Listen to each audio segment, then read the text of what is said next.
So it's same day. Felt like hanging out with the birds again. I don't even know if this is gonna be published because I think we're all settling down, you know, towards sleepy time. But may as well. Look how easily we traverse the ramp now. All right, boys. Yeah, see, that's what I expect from a Newt and Cloud interaction, which is exactly why the things that's happening at night is so strange to me, because you know, he's going into Newt's nest, and you know, that is a big no for pigeons, is to go into somebody else's nest, and you're only supposed to do it really if you hi, if you know that you can take it, or you think you can. I don't know why Cloud would think he could, considering he loses every fight with Newt except the most important and vital ones, where he is protecting his own things and hen. You know, like that fight I caught with Newt and Cloud in 4A up there above Newt, where Cloud is now. You know, Newt pushed Cloud out of the box at least 3 times, maybe 4, but Cloud sprang right back in every time, because that's his box, and if he doesn't defend it, he's failed his duty as a husband, Shatako, and you know, to any potential children he could have had in that nest at the time. So the fact that Cloud is getting away with going into the active lucerne nest at night, and Newt's not doing anything about it, is really strange, and says to me that Newt doesn't see as well or something. It's very weird. I don't know. Maybe it's something to do with you know, how I don't know if this would make any sense, but maybe it's something to do with how Bulleye absorbs light or something. You know, I mean, they've got completely different colored irises, and Bulleye is it's almost transparent, as far as I'm aware. Like, I don't think it's not a dark color in their eye. I think it's something to do with like a lack of color mostly, and what you're seeing like in the red parts is like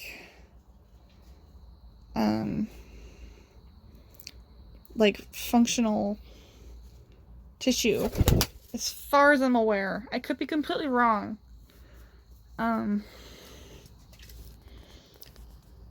It's just my understanding that that's new. That Bulleye, it's not from melanin. It's from a lack of pigment altogether.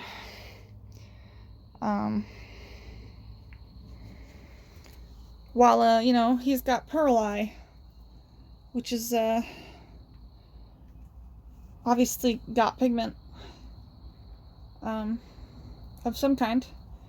I don't know if it's necessarily white pigment. I think it might be just, something, something that, you know, masks the true color and maybe combines and just looks white. I don't know. I don't know.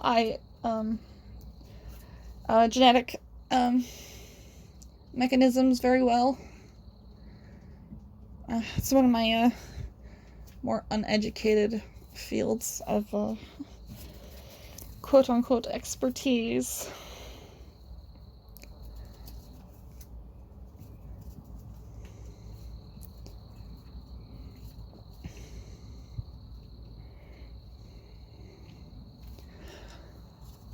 Oh, well, the pain that I've been dealing with in my back has been, well, it's faded somewhat. It's sort of consolidated to, mostly in between my shoulder blades, where it's quite painful still. And it's transferring into my head somewhat, which is, you know, delightful. But, what can you do, you know? I'll get stronger. It'll get easier. It won't be this hard forever. Right now, the current plan for tonight is, I'm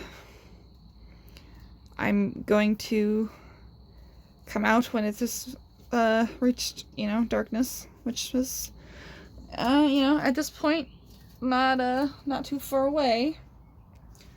And, I'm going to figure out which egg, of the Tipplers is the one with the crack in the bottom. Can't tell with the naked eye, so I have to candle them, unfortunately. So it's gotta be in the dark. And, then I'm going to sit out here for half an hour and make sure that, my disturbance has not, caused Cloud to jump into the lucerne nest, because the last 2 times that I know there has been an incident was a time that I came in to do egg stuff at night. So, you know, I had to turn the flashlight on briefly.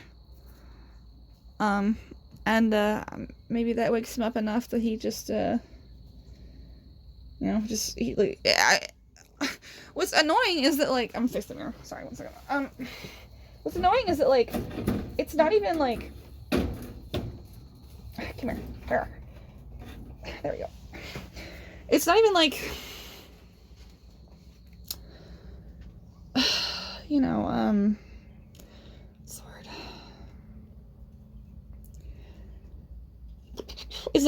sometimes it's not even, like, fully dark out when I come out here to do my, you know, my egg things, and, like, the light's still fading.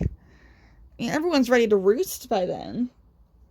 And, you know, sometimes it's the other way around. It is completely dark, and it's been dark for a while, and everyone's pretty sleepy when I come out. But I mean, you know, I came in to seal the lucerne eggs, and I waited, you know, long enough for each egg to cure, which was at least a couple of minutes. I managed to get super glue on my finger in the process, because I got a little too much glue on the first egg. And I didn't want it to remain, like, there was a glob.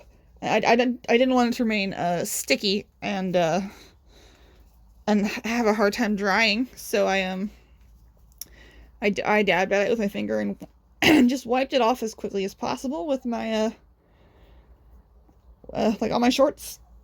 But you know, did get a little bit of a instant cure on there, as the bottle warns. But you know, in that time, nobody was moving around, you know? But the next morning, I found Latte's would-be sibling crushed on the floor. So, I can only assume at this point it's something to do with the disruption of the sleep. But honestly, I couldn't prove that. You know, there could have been other incidents where Cloud was successfully deterred or just gave up, or there wasn't any real repercussions, because you know there wasn't anything actually in the nest to be hurt. I mean, I don't think I've ever found a fake egg on the floor, just like randomly, but doesn't mean that you know, he hasn't done this in the past. I don't know. There's no way I could have had evidence of it happening in the past.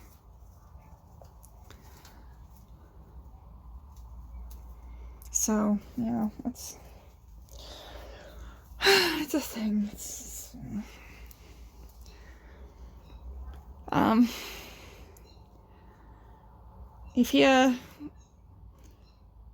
If he makes an attempt tonight, there will certainly be a quick move to put together a makeshift door on both of the nest boxes up there, and whichever one he is in after dark will be shut. We have this like plastic mesh, hard plastic mesh that we used to predator proof the dog kennel that the kids, not the kids, God, I'm tired, that the pigeons lived in when they lived inside, because we had cats. And you know, a dog kennel, a cat can certainly stick a paw through. But this mesh was the holes are small enough that, you know, maybe a toe and a half of a cat's paw can get through there, and that's not enough to get anybody. They just don't have the reach.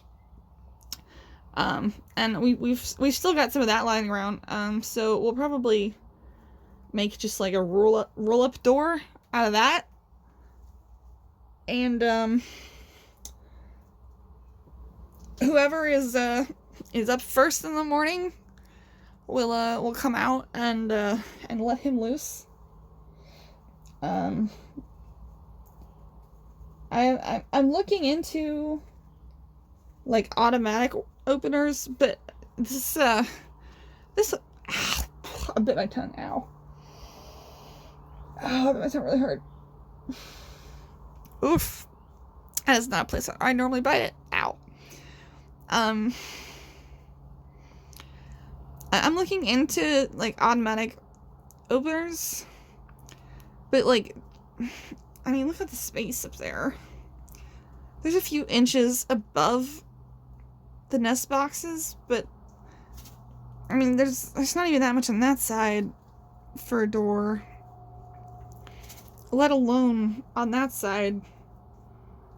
I mean, it would have to hinge at the top or be a roll-up system, and that's not something people just mass produce, and I am not a robotics person, unfortunately. So due to his bad behavior, he may just have to deal with not being let out with the rest of the birds at dawn, perhaps like he's used to, and I wish he would be allowed to. But, I can't just let him go in and trample a 3-day-old peep, you know? Or kick eggs, out of the nest.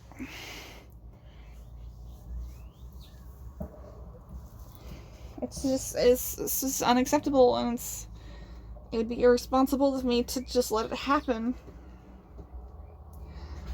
You warm enough? Yeah, I'm fine. You want me to unplug the spotlight?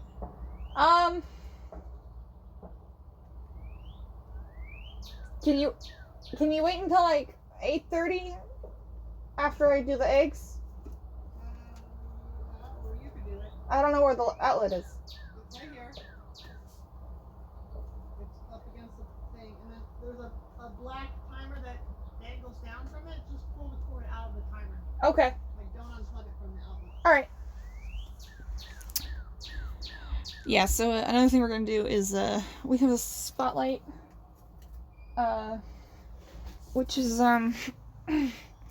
it like shines like at the house so that anybody coming in at night can actually see anything and get into the house. And we're gonna try turning that off. Hopefully if we sort of even the playing ground in terms of sight, nobody will do anything to each other when it's dark out. Oh, there goes my hat. I stretched my neck too much. Ugh. Hat, come back. I'm consistently stiff all the time. Whew. Oh, Jesus. Probably gonna go inside soon because nobody's doing anything because it's roosting time, and I have to come back out here later anyway. Not that anybody's gonna want to. Sorry, I'm stretching. Not that anybody's gonna want to hang out at that point. But what are you doing? What are you thinking about? Yeah. What are you doing? Hi. Hi, Plum. Plum is turning into an interesting character. We're becoming pretty keen to hang out, but we're developing also a personal bubble. I don't think I've really successfully scritched Plum in a couple days. We're making it pretty clear that we'd rather not be touched. That's not like a permanent thing. That's like a baby is gonna develop an independent personality, and there will be a time when it like all pigeons will decide, oh, I have a personal space and I don't want you to disrupt that. But getting a singleton bird as opposed to a pair, that bird is very, very likely to bond with you. And partners get touch privileges in a way that where are you going? In a way that you can do it. In that just regular old people don't necessarily get. At this point I'm not a parent, I'm not a sibling. I'm just a flockmate that Plum trusts enough to hang out with and come seek my attention and sit on me and hang out. But we don't care to be, we actually, touched most of the time. Banana is still, very open to scritchies. Sometimes you gotta ease them into it, but, they are receptive if they're in the right mood, and then you can scritch them for a long time, and they are quite happy. I have a suspicion. Well, it's really more of a hunch that Banana may be a boy. He was following. Well, they were following Plum quite closely from behind, in the sort of manner that males do when they want to mount somebody. But we could also just be a very masculine hen. There's just there's no telling until somebody DNA sexes Banana, or Banana lays an egg, or Banana treads a person and or something else and leaves something behind. Those are really the only guaranteed ways of sexing pigeons. Anybody who tells you differently is unfortunately misinformed. I even heard of somebody who told me that their vet felt their pigeon's hips and said their pigeon's hips were too narrow to be a girl, I think, or something like that, which is ridiculous, because I mean, so many pigeons have completely different body structures. There's no way you could just accurately tell. If you could accurately tell, everyone would know. That's why there isn't a hard and fast answer for sexing pigeons. It's because it's hard, and they're fluid, and there's no way of telling from physical appearance or bone structure.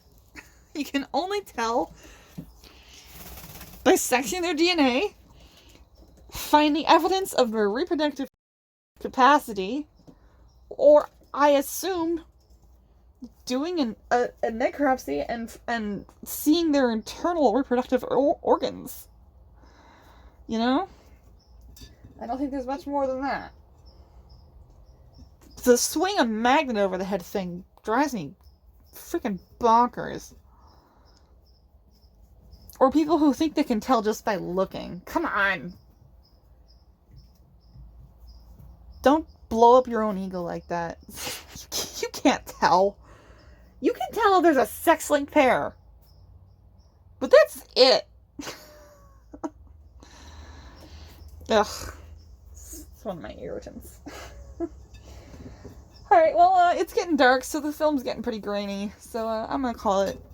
And I'll come out later and do the egg thing. But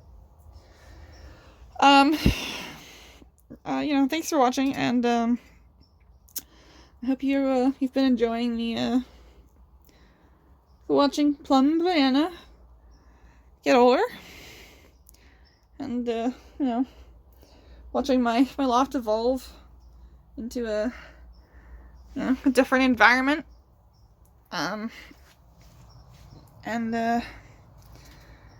seeing how I can make it better. Obviously, someone is starting to molt, by the way, because I'm seeing these around. It is about time. So have a good night, everybody. I hope things are going well for you.